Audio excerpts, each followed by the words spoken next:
Yes, this is a thing now. Now they're saying that Shedeur Sanders is going to be locker room drama. Wow, wow. So when it comes to Shedeur Sanders, there's always a narrative being painted in front of the fans and in front of the people in the media. They're going to signal a red flag to attract coaches. What did they really go through? Do we need to remind ourselves of all the locker room stuff, all the crap about the miming and the... That's well. Wait a minute. What organization wants to put up with that? You're breaking up for a second here. I think that was more media stuff. I don't think that there was actual problems in the locker room. I had a problem that Dylan Gabriel was there for obvious reasons, but I mean, look at it. I don't think that he was a problem in the building. I don't think that he was such a distraction in the building to everybody involved. I don't think they let it be that way. All of that stuff infects into the walls. I'm not saying... The unfortunate part is I think he's a really good kid.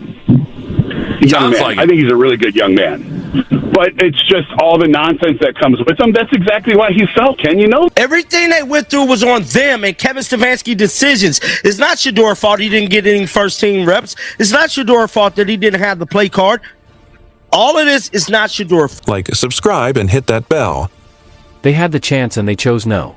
Now Shedeur is showing them wrong quickly. Some coaches are already wishing they never walked away. The way this story keeps shifting around Shedeur is exactly why coaches are now doubting themselves. First it was his skill, then it was his draft spot, and now suddenly it's locker room issues. That's not reporting. That's story shaping. Every time Shedeur shows growth or maturity, a new tag gets pushed to scare people away. But where's the real proof?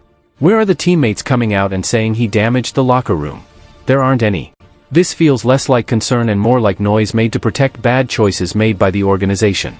The Browns insider deserves every bit of criticism here because the argument does not stand up. Saying he's a good kid, but all the nonsense comes with him that two in one breath is a weak way to shift blame without facts. What nonsense exactly? Media talk, headlines, social media clips. That's outside noise. And it's the job of a professional organization to handle that, not punish a rookie for it. When you admit he's a good young man and still suggest he's a problem, you're contradicting yourself. If the locker room truly had problems, why didn't it blow up? Why didn't teammates turn against him? Why does this only appear after things didn't work out? And let's be clear about where the responsibility truly sits. This situation was created by coaching choices, not by Shedeur. He didn't decide to limit reps. He didn't decide who held the play card. He didn't control how the offense was run or how confidence was built.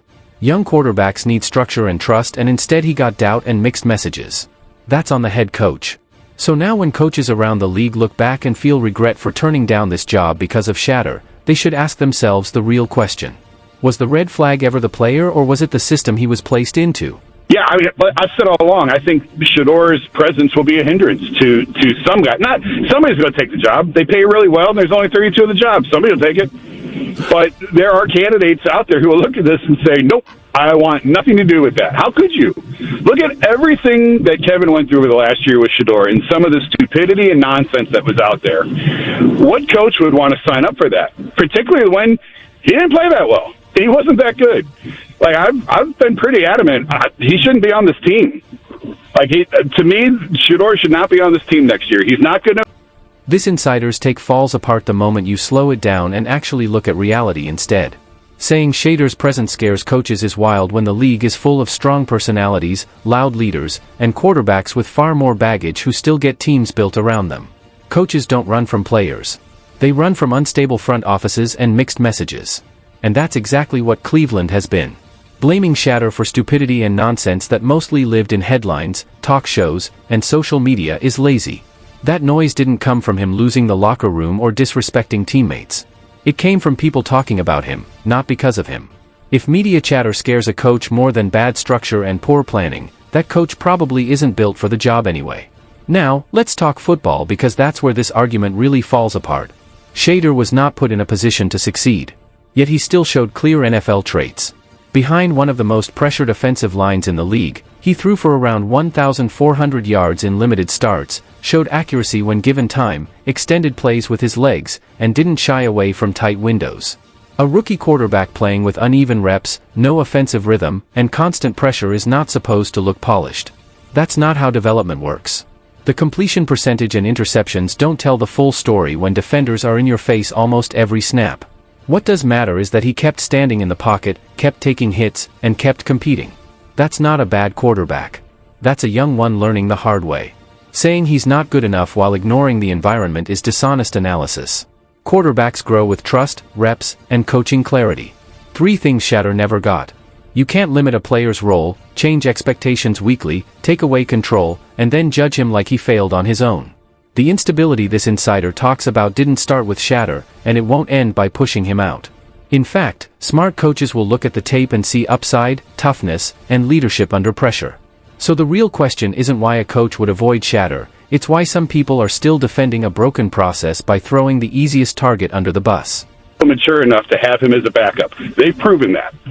So what, you're going to draft another quarterback and put him atop Shedeur, and then all the stuff comes back again about, well, what about Shedeur? When are you going to play Shedeur? Like, no thanks, hard pass. And I just think a lot of coaches are going to view it that way. I disagree, but because I wanted to ask you another question about Kevin, but now I got to go off on Shedeur here for a second here. I think that's a little extreme. He shouldn't be on the team next year. You're not going to draft a quarterback in the first round next year. You're not in a position to.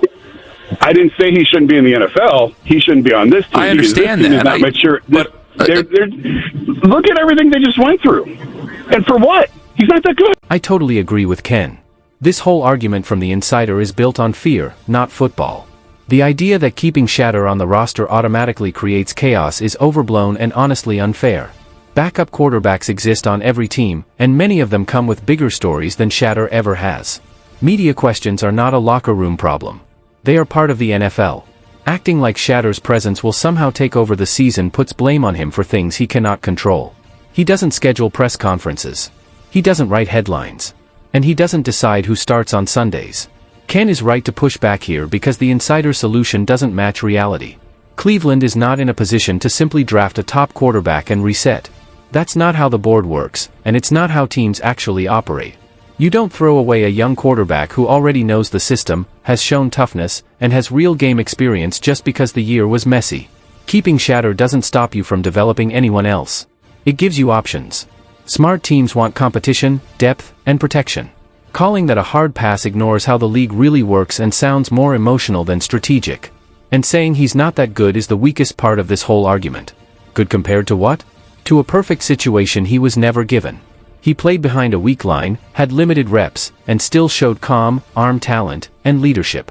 Development is not straight, especially for rookies. Many quarterbacks looked bad early and became solid starters once stability arrived. The Browns didn't go through all of this because of Shedeur. They went through it because of mixed coaching decisions, unclear direction, and constant change. Pushing him out won't fix instability. It only avoids accountability. If anything, this discussion shows why blaming Shedeur is the easy way out instead of admitting the organization failed him.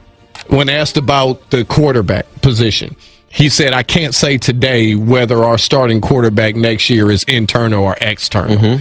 I thought Shedeur kind of did enough to deserve an opportunity, and he's not saying he's not going to get one, but what he's saying is he didn't do enough for the Browns to say, that's our guy going forward, we're going to build around him. Right. They don't sound like they're ready to commit to Shedeur. No, it sounds like to me it's going to be a quarterback competition. He also said Deshaun Watson would be in the house, which I mean in would the be building, on the roster, and on the roster too. So that sounds like to me another quarterback competition, and we'll see what. This statement from the Browns says everything without really saying anything.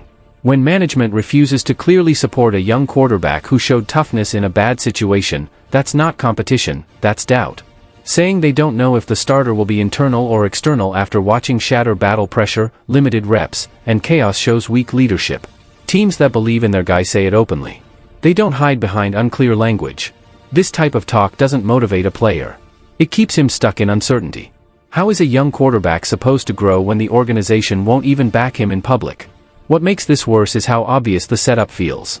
They didn't give Shedeur enough reps, didn't fully give him the offense, didn't protect him, and now they're using that same mess as proof he isn't the guy. That's sabotage. Plain and simple, you can't deny a player trust and then judge him for not becoming the face of the franchise overnight. If this were really about development, they would say he earned the right to truly compete. Instead, the tone sounds like distance, like they're already preparing reasons to move on. That's not a fair evaluation, and bringing Deshaun Watson back into the picture only adds to the dysfunction. Now you have mixed timelines, mixed priorities, and mixed messages all over again. Another so-called competition in an unstable building doesn't help anyone, especially a young quarterback who already showed he can handle pressure. The Browns aren't confused because of Shedeur. They're confused because they don't know who they are as an organization. Instead of fixing the system, they keep rotating players and hoping the noise goes away. It won't, because until this front office stops weakening its own talent, no quarterback, internal or external, will truly win here. Anyway, this regret isn't really about Shedeur at all. It's about teams and coaches who misread the moment and walked away. While narratives were being pushed, the real problem was leadership and stability, not the quarterback. If you want honest breakdowns without the noise, like and subscribe for more. What do you think? Are coaches really afraid of Shedeur or afraid of the Browns' dysfunction?